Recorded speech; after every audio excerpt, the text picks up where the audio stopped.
Oh Jesús mío, perdona nuestros pecados, líbranos del fuego del infierno, lleva al cielo a todas las almas, especialmente a las más necesitadas de tu misericordia. Oh Jesús mío, perdona nuestros pecados, líbranos del fuego del infierno, lleva al cielo a todas las almas, especialmente a las más necesitadas de tu misericordia. Oh Jesús mío, perdona nuestros pecados, líbranos del fuego del infierno, lleva al cielo a todas las almas, especialmente a las más necesitadas de tu misericordia.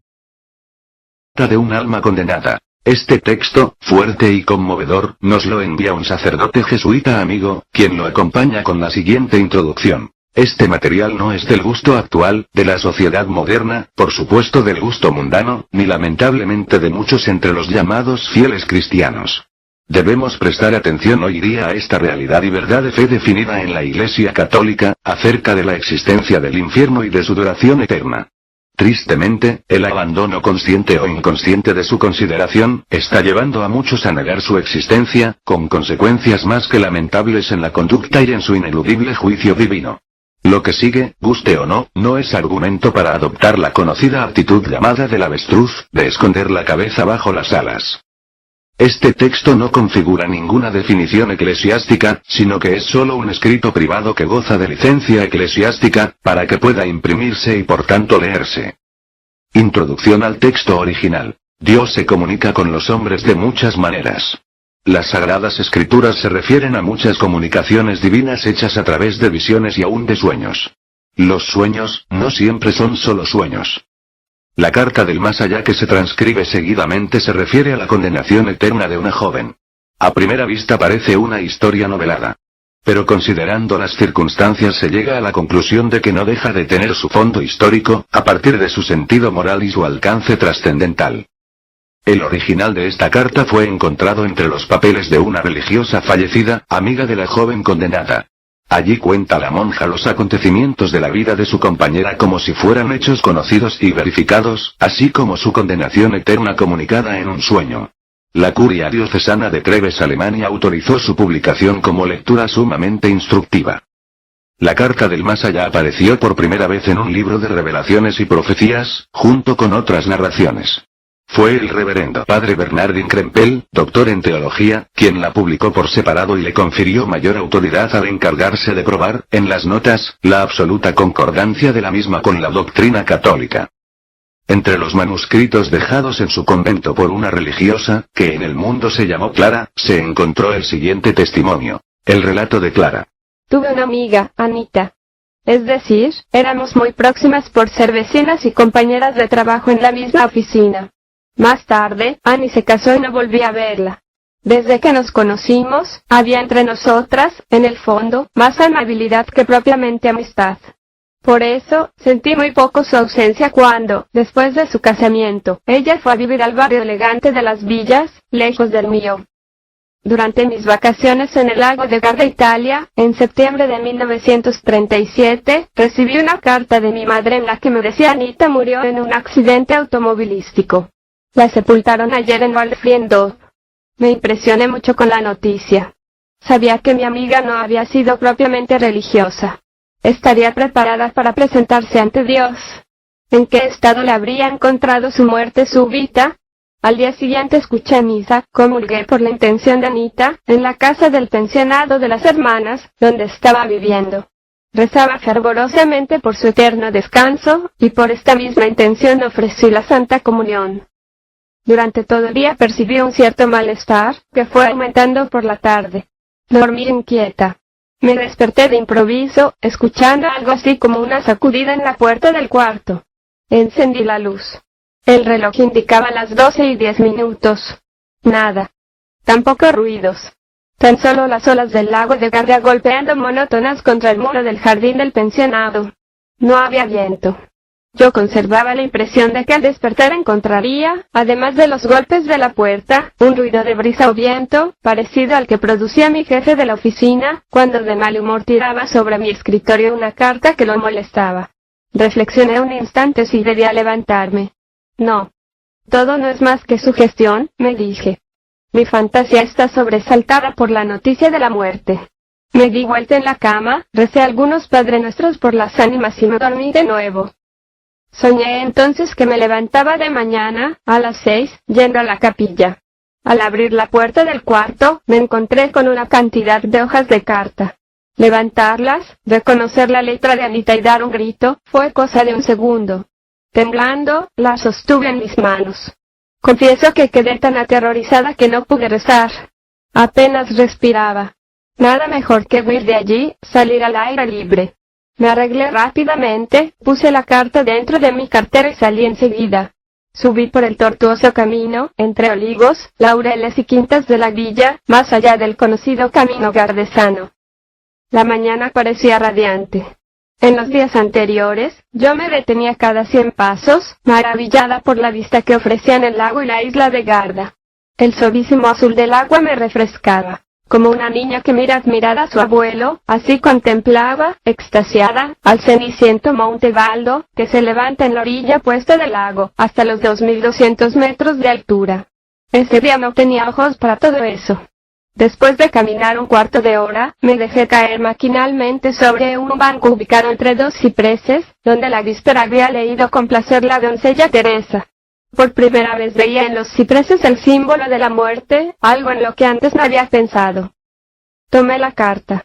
No tenía firma. Sin la menor duda, estaba escrita por Anita. No faltaba la gran S, ni la T francesa, a la que se había acostumbrado en la oficina, para irritar a nuestro jefe. No era su estilo. Por lo menos, no era así como hablaba de costumbre. Lo habitual en ella era la conversación amable, la risa, subrayada por los ojos azules y su graciosa nariz. Solo cuando discutíamos asuntos religiosos se volvía mordaz y caía en el tono rudo de la carta. Yo misma me siento envuelta por su excitada cadencia. He aquí, la carta del más allá de Anita, palabra por palabra, tal como la leí en el sueño. Clara, no reces por mí, estoy condenada. Si te doy este aviso, es más, voy a hablarte largamente sobre esto, no creas que lo hago por amistad. Quienes estamos aquí ya no amamos a nadie. Lo hago como obligada. Es parte de la obra de esa potencia que siempre quiere el mal y realiza el bien. En realidad, me gustaría verte aquí, a donde llegué para siempre. No te extrañes de mis intenciones. Aquí, todos pensamos así. Nuestra voluntad está petrificada en el mal, es decir, en aquello que ustedes consideran mal. Aun cuando pueda hacer algo bien como yo lo hago ahora, abriéndote los ojos ante el infierno, no lo hago con recta intención. ¿Recuerdas? Hace 4 años que nos conocimos, en M. Tenías 23 años y ya trabajabas en el escritorio desde 6 meses antes, cuando yo ingresé. Varias veces me sacaste de apuros. Con frecuencia me dabas buenos avisos que a mí, principiante, me venían muy bien. Pero, ¿qué es bueno? Yo ponderaba, en aquel entonces, tu caridad. Ridículo. Tus ayudas eran pura ostentación, algo que desde entonces sospechaba. Aquí, no reconocemos bien alguno en absolutamente nadie. Pero ya que conociste mi juventud, es el momento de llenar algunas lagunas. De acuerdo con los planes de mis padres, yo nunca tendría que haber existido. Por un descuido se produjo la desgracia de mi concepción. Mis hermanas tenían 14 y 16 años cuando vine al mundo. Ojalá no hubiera nacido. Ojalá pudiera ahora aniquilarme, huir de estos tormentos.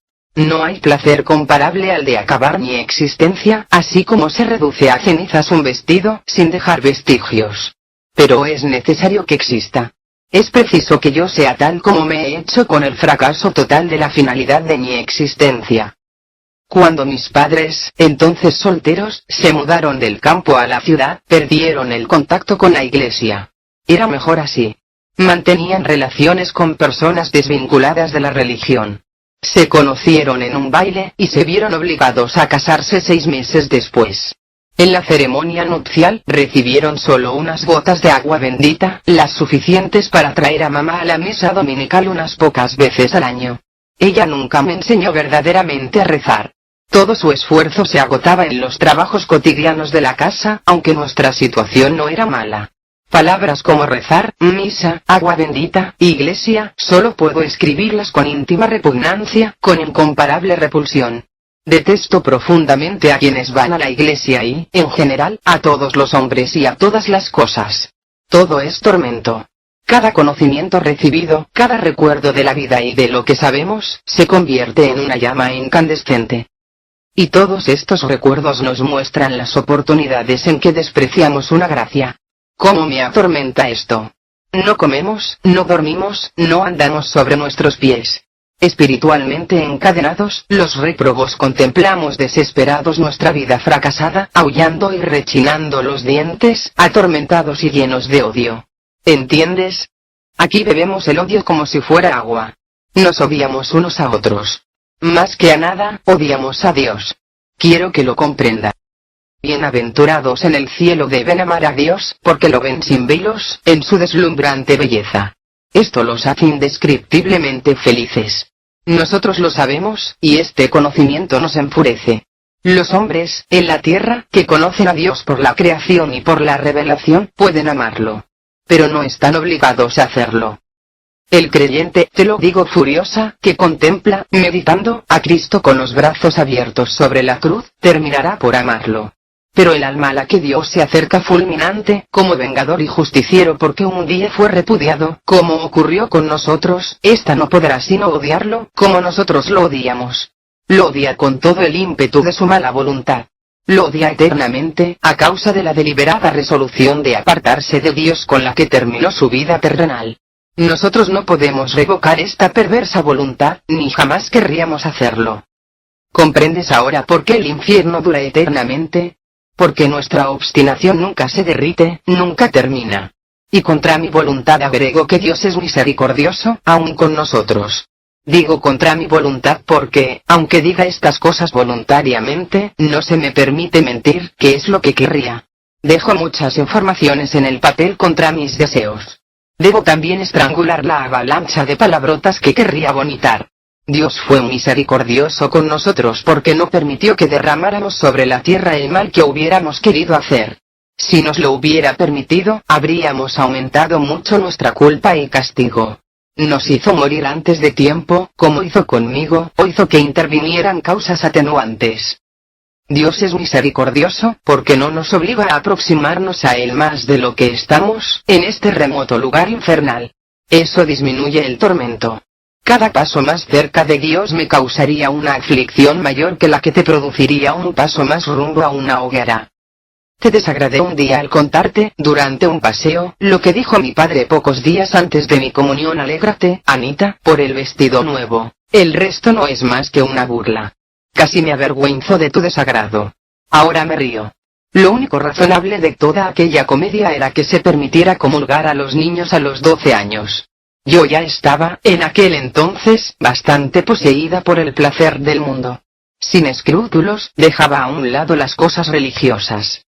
No tomé en serio la comunión.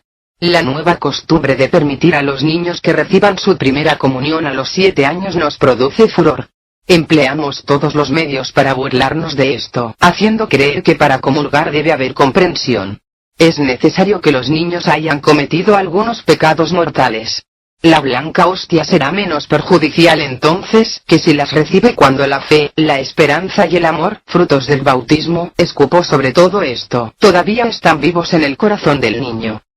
¿Te acuerdas que yo pensaba así cuando estaba en la tierra? Vuelvo a mi padre. Peleaba mucho con mamá. Pocas veces te lo dije, porque me avergonzaba. Qué cosa ridícula la vergüenza. Aquí, todo es lo mismo. Mis padres ya no dormían en el mismo cuarto. Yo dormía con mamá, papá lo hacía en el cuarto contiguo, donde podía volver a cualquier hora de la noche. Bebía mucho y se gastó nuestra fortuna. Mis hermanas estaban empleadas, decían que necesitaban su propio dinero. Mamá comenzó a trabajar. Durante el último año de su vida, papá la golpeó muchas veces, cuando ella no quería darle dinero. Conmigo, él siempre fue amable. Un día te conté un capricho del que quedaste escandalizada. ¿Y de qué no te escandalizaste de mí? Cuando devolví 2 veces un par de zapatos nuevos, porque la forma de los tacos no era bastante moderna. En la noche en que papá murió, víctima de una apoplejía, ocurrió algo que nunca te conté, por temor a una interpretación desagradable. Hoy, sin embargo, debes saberlo. Es un hecho memorable. Por primera vez, el espíritu que me atormenta se acercó a mí. Yo dormía en el cuarto de mamá. Su respiración regular revelaba un sueño profundo. Entonces, escuché pronunciar mi nombre. Una voz desconocida murmuró: ¿qué ocurrirá si muere tu padre? Ya no lo quería a Patá, desde que había empezado a maltratar a mi madre. En realidad, no amaba absolutamente a nadie, solo tenía gratitud hacia algunas personas que eran bondadosas conmigo. El amor sin esperanza de retribución en esta tierra solamente se encuentra en las almas que viven en estado de gracia. No era ese mi caso. Ciertamente, él no morirá, le respondía el misterioso interlocutor. Tras una breve pausa, escuché la misma pregunta. Él no va a morir, repliqué con brusquedad. Por tercera vez, me preguntaron: ¿qué ocurrirá si muere tu padre? Me representé en ese momento en la imaginación el modo como mi padre volvía muchas veces medio ebrio, gritando, maltratando a mamá, avergonzándonos frente a los vecinos. Entonces, respondí con rabia: bien, es lo que se merece. Que muera. Después, todo quedó en silencio. A la mañana siguiente, cuando mamá fue a ordenar el cuarto de Patá, encontró la puerta cerrada. Al mediodía, la abrieron por la fuerza. Patá, semidesnudo, estaba muerto sobre la cama. Al ir a buscar cerveza al sótano, debió sufrir una crisis mortal. Desde hacía tiempo que estaba enfermo. ¿Habrá hecho depender Dios de la voluntad de su hija, con la que el hombre fue bondadoso, la obtención de más tiempo y ocasión de convertirse? Marta K. y tú me hicieron ingresar en la asociación de jóvenes. Nunca te oculté que consideraba demasiado parroquiales las instrucciones de las dos directoras, las señoritas X. Los juegos eran bastante divertidos. Como sabes, llegué en poco tiempo a tener allí un papel preponderante. Eso era lo que me gustaba. También me gustaban las excursiones. Llegué a dejarme llegar algunas veces a confesar y comulgar. Para decir la verdad, no tenía nada para confesar. Los pensamientos y las palabras no significaban nada para mí. Y para acciones más groseras todavía no estaba madura. Un día me llamaste la atención: Ana, si no rezas más, te perderás. Realmente, yo rezaba muy poco, y ese poco siempre a disgusto, de mala voluntad. Sin duda tenías razón. Los que arden en el infierno no rezaron, o rezaron poco. La oración es el primer paso para llegar a Dios. Es el paso decisivo. Especialmente la oración a aquella que es la Madre de Cristo, cuyo nombre no nos es lícito pronunciar. La devoción a ella arranca innumerables almas al demonio, almas a las que sus pecados las habrían lanzado infaliblemente en sus manos. Furiosa continuó: porque estoy obligada a hacerlo, aunque no aguanto más de tanta rabia. Rezar es lo más fácil que se puede hacer en la tierra. Y justamente de esto, que es facilísimo, Dios hace depender nuestra salvación. Al que reza con perseverancia, paulatinamente Dios le da tanta luz, y lo fortalece de tal modo, que hasta el más empedernido pecador puede recuperarse, aunque se encuentre hundido en un pantano hasta el cuello. Durante los últimos años de mi vida ya no rezaba más, privándome así de las gracias, sin las que nadie se puede salvar. Aquí, no recibimos ningún tipo de gracia. Aunque la recibiéramos, la rechazaríamos con escarnio. Todas las vacilaciones de la existencia terrenal terminaron en esta otra vida. En la tierra, el hombre puede pasar del estado de pecado al estado de gracia. De la gracia, se puede caer al pecado. Muchas veces caí por debilidad, pocas, por maldad. Con la muerte, cada uno entra en un estado final, fijo e inalterable. A medida que se avanza en edad, los cambios se hacen más difíciles.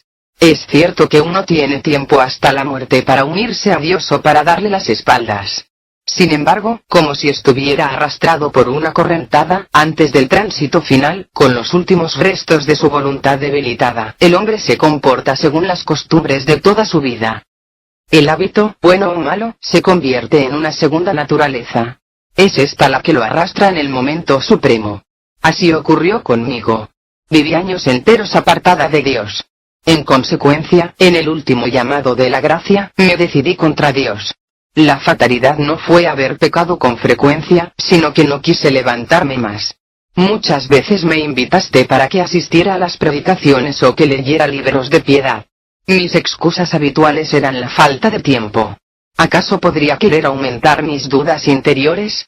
Finalmente, tengo que dejar constancia de lo siguiente: al llegar a este punto crítico, poco antes de salir de la asociación de jóvenes, me habría sido muy difícil cambiar de rumbo. Me sentía insegura y desdichada. Pero frente a la conversión se levantaba una muralla. No sospechaste que fuera tan grave. Creías que la solución era tan simple, que un día me dijiste tienes que hacer una buena confesión, Annie, todo volverá a ser normal. Me daba cuenta que sería así. Pero el mundo, el demonio y la carne, me retenían demasiado firme entre sus garras. Nunca creí en la influencia del demonio.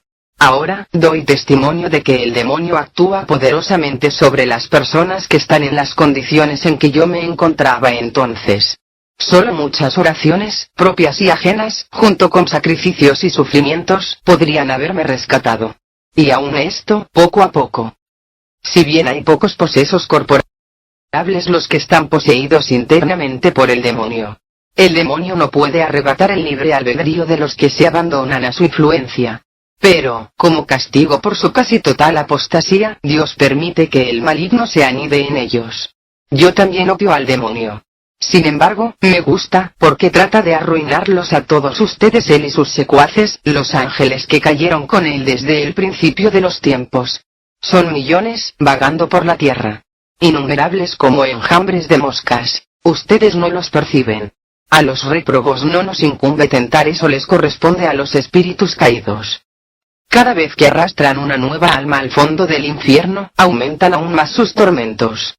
Pero, ¿de qué no es capaz el odio? Aunque andaba por caminos tortuosos, Dios me buscaba. Yo preparaba el camino para la gracia, con actos de caridad natural, que hacía muchas veces por una inclinación de mi temperamento. A veces, Dios me atraía a una iglesia. Allí, sentía una cierta nostalgia. Cuando cuidaba a mi madre enferma, a pesar de mi trabajo en la oficina durante el día, haciendo un sacrificio de verdad, los atractivos de Dios actuaban poderosamente. Una vez fue en la capilla del hospital, a donde me llevaste durante el descanso del mediodía. Quedé tan impresionada, que estuve solo a un paso de mi conversión. Lloraba. Pero, enseguida, llegaba el placer del mundo, derramándose como un torrente sobre la gracia. Las espinas ahogaron el trigo. Con la explicación de que la religión es sentimentalismo, como siempre se decía en la oficina, rechacé también esta gracia, como todas las otras. En otra ocasión, me llamaste la atención porque, en lugar de una genuflexión hasta el piso, hice solamente una ligera inclinación con la cabeza.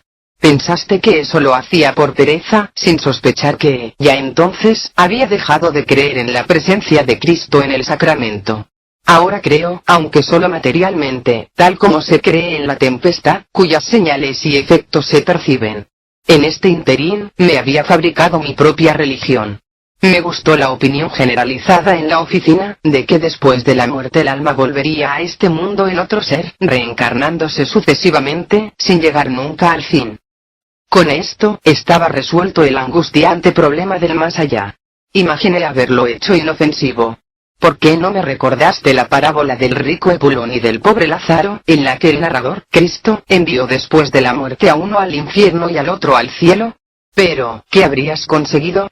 No mucho más de lo que conseguiste con todos tus otros discursos beatos. Poco a poco me fui fabricando un Dios con atributos suficientes para ser llamado así. Bastante lejos de mí, como para que no me obligara a tener relaciones con él. Suficientemente confuso, como para poder transformarlo a mi antojo.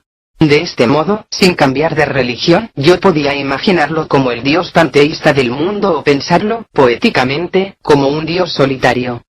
Este Dios no tenía cielo para premiarme, ni infierno para asustarme. Yo lo dejaba en paz. En esto consistía mi culto de adoración. Es fácil creer en lo que agrada. Con el transcurso de los años, estaba bastante persuadida de mi religión. Se vivía bien así, sin molestias. Solo una cosa podría haber roto mi suficiencia, un dolor profundo y prolongado. Pero este sufrimiento no llegó. ¿Comprendes ahora el significado de Dios castiga a aquellos que ama? Durante un domingo de julio, la asociación de jóvenes organizaba un paseo de Me gustaban las excursiones, pero no los discursos insípidos y demás beaterías. Otra imagen, muy diferente de la de Nuestra Señora de las Gracias de A, estaba desde hacía poco en el altar de mi corazón. Era el distinguido Max, del almacén de al lado. Ya habíamos conversado entretenidos varias veces.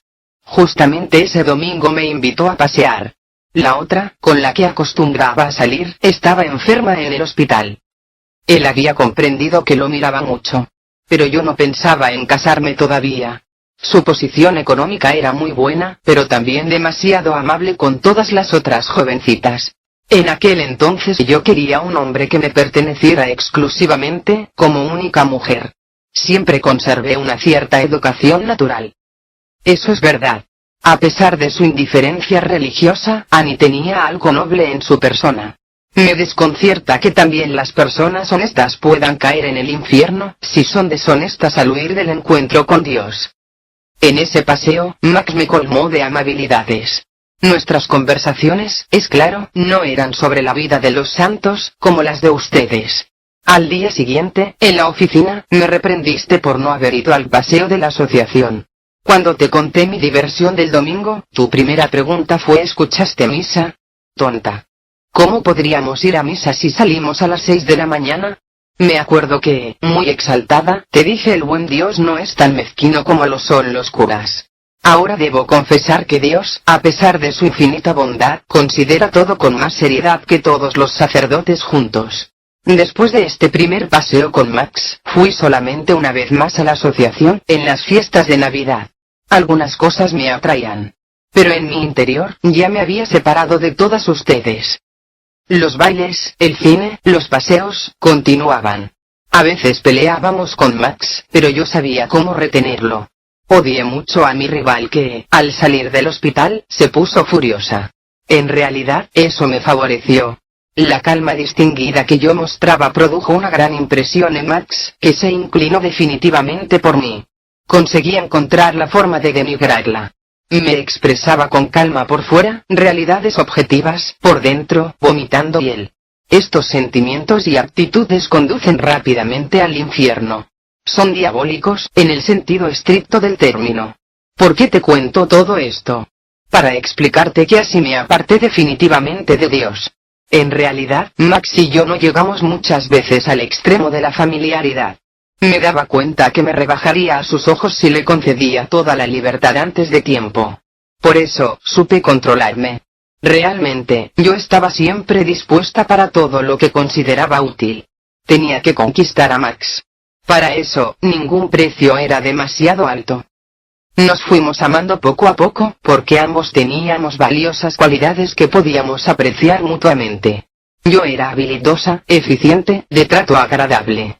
Retuve a Max con firmeza y conseguí, al menos durante los últimos meses antes del casamiento, ser la única que lo poseía. En eso consistió mi apostasía, en hacer mi Dios con una criatura. En ninguna otra cosa puede realizarse más plenamente la apostasía como en el amor a una persona del otro sexo, cuando ese amor se ahoga en la materia. Esto es su encanto, su aguijón y su veneno. La adoración que tenía por Max se convirtió en mi religión.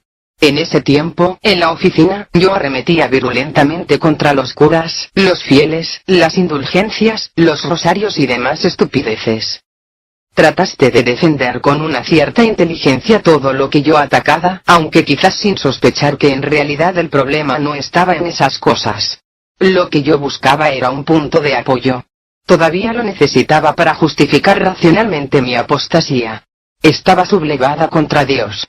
No te dabas cuenta. Creías que todavía era católica.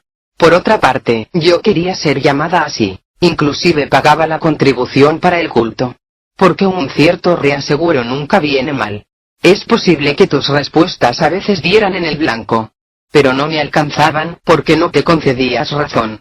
A raíz de estas relaciones sobre bases falsas, fue pequeño el dolor de nuestra separación, con motivo de mi casamiento. Antes de casarme, me confesé y comulgué una vez más. Era una formalidad. Mi marido pensaba igual.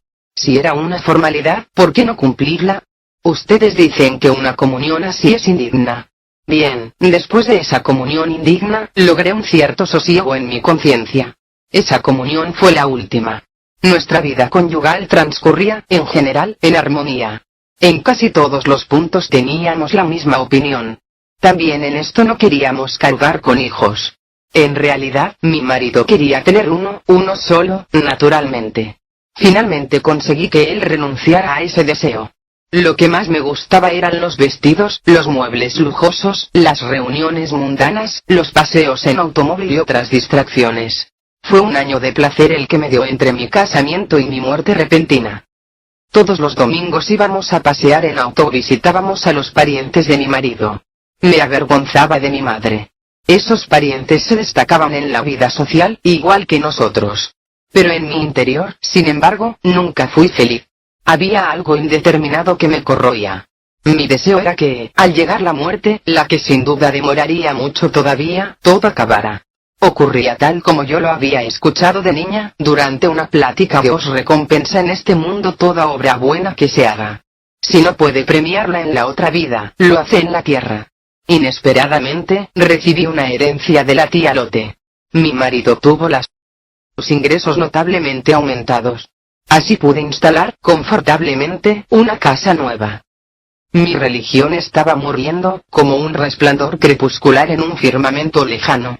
Los bares de la ciudad, los hoteles y los restaurantes por los que pasábamos en nuestros viajes, no nos acercaban a Dios.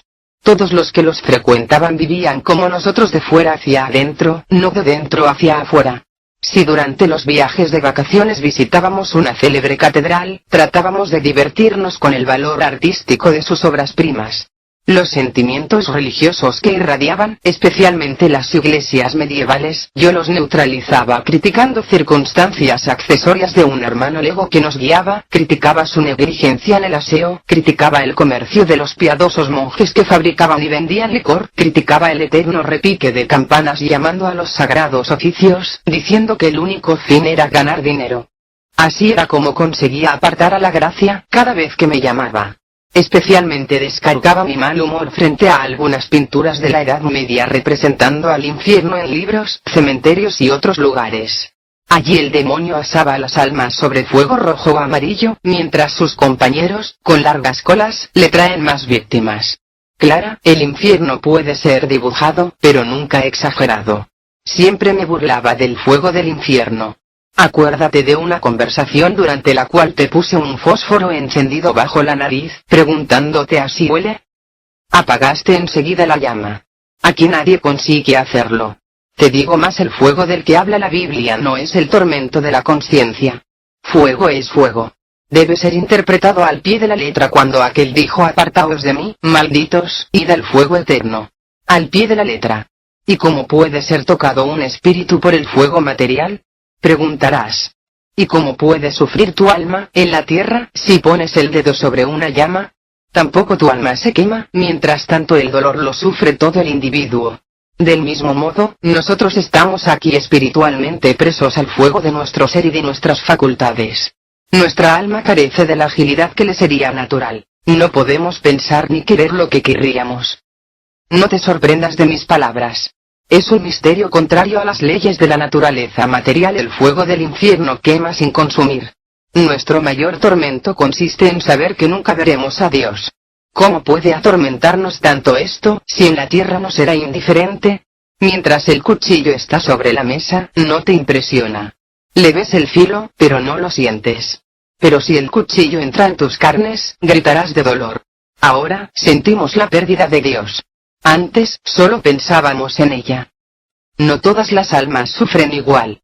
Cuanto mayor fue la maldad, cuanto más frívolo y decidido, tanto más le pesa al condenado la pérdida de Dios, tanto más lo sofoca la criatura de que abusó. Los católicos que se condenan sufren más que los de otras religiones, porque recibieron y desaprovecharon, por lo general, más luces y mayores gracias. Los que tuvieron mayores conocimientos sufren más duramente que los que tuvieron menos. El que pecó por maldad sufre más que el que cayó por debilidad. Pero ninguno sufre más de lo que mereció. Oh, si esto no fuera verdad, tendría un motivo para odiar. Un día me dijiste: nadie va al infierno sin saberlo. Eso le habría sido revelado a una santa. Yo me reía, mientras me atrincheraba en esta reflexión. Siendo así, siempre tendré tiempo suficiente para volver atrás. Esta revelación es exacta.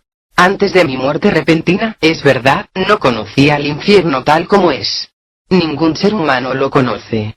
Pero estaba perfectamente enterada de algo. Si mueres, me decía, entrarás en la eternidad como una flecha, directamente contra Dios. Habrá que aguantar las consecuencias. Como te dije, no volví atrás. Perseveré en la misma dirección, arrastrada por la costumbre, con la que los hombres actúan cuanto más envejecen. Mi muerte ocurrió así hace una semana, digo según las cuentas que llevan ustedes, porque si calculara por mis dolores, podría estar ardiendo en el infierno desde hace 10 años. Mi marido y yo salimos en otra excursión dominguera, que fue la última para mí. El día estaba radiante de sol. Me sentía muy bien, como pocas veces. Sin embargo, me traspasaba un presentimiento siniestro. Inesperadamente, en el viaje de regreso, mi marido y yo fuimos enceguecidos por los faros de un automóvil que venía en sentido contrario, a gran velocidad. Max perdió el control del vehículo. Jesús. Se escapó de mis labios, no como oración sino como grito. Sentí un dolor aplastante comparado con el tormento actual, una bagatela. Después perdí el sentido. Qué extraño. Aquella misma mañana, sin explicación, había surgido en mi mente este pensamiento.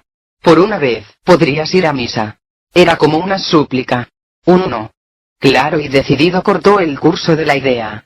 Con esas cosas tengo que terminar definitivamente.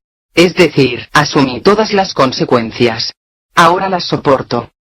Lo que ocurrió después de mi muerte lo sabes.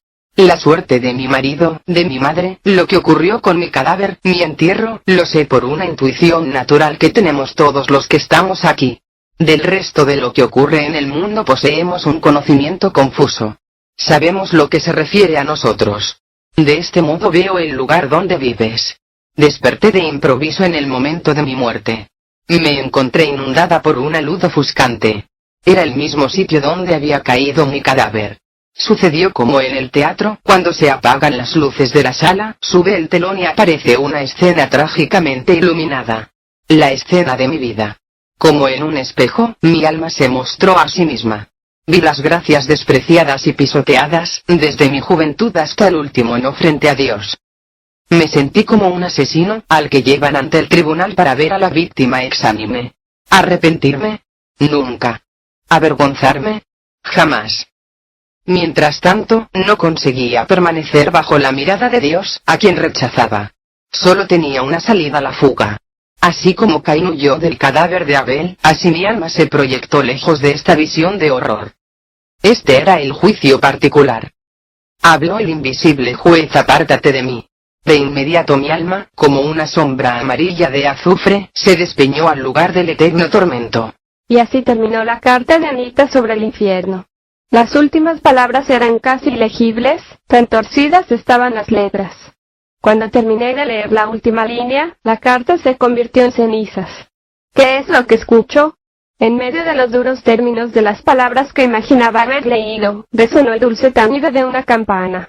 Me desperté de inmediato. Estaba acostada en mi cuarto. La luz matinal entraba por la ventana. Las campanadas de las avemarías llegaban de la iglesia parroquial. ¿Todo había sido un sueño? Nunca había sentido antes en el Ángelus tanto consuelo como después de ese sueño. Lentamente, fui rezando las oraciones. Entonces comprendí: la bendita Madre del Señor quiere defenderte. Venera a María filialmente, si no quieres tener el destino que te contó, aunque fuera en sueños, un alma que jamás verá a Dios.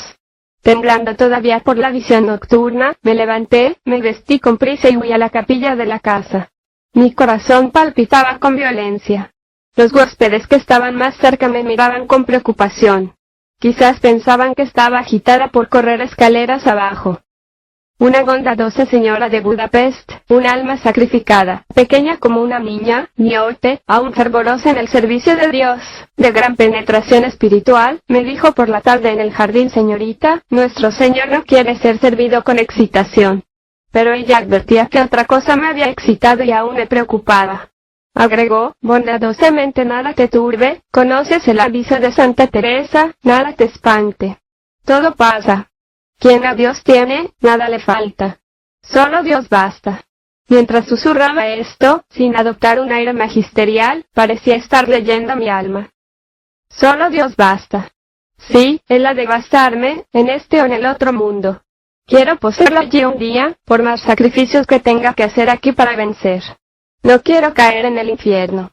Algunas consideraciones finales. Quizás no como objeción, pero no puede eludirse una pregunta: ¿cómo puede haber recordado Clara con tal precisión todas las palabras de la carta de la condenada? Respondemos: quien hace lo más, puede hacerlo menos. Quien comienza una obra, puede también concluirla. Si la manifestación de ultratumba es un hecho preternatural, Clara debe haber tenido también una asistencia preternatural para escribir con exactitud todas las palabras leídas durante la visión. La eternidad de las penas del infierno es un dogma. Seguramente, el más terrible de todos. Tiene su fundamento en las Sagradas Escrituras. Ver San Mateo XXV, 41 y 46. Ir a los Tesalonicenses, 1, 9. Judith 13. Apocalipsis 14, 11 y XX, 10. Todos estos textos son irrefutables, en los que la expresión eterno no puede interpretarse como largo o prolongado. De la conveniencia de ilustrar este dogma con un caso particular, nos da ejemplo nuestro Señor Jesucristo en la parábola del rico Epulón y el pobre Lázaro. Allí se encuentra una descripción del infierno y del peligro de caer en él. Gracias por su atención,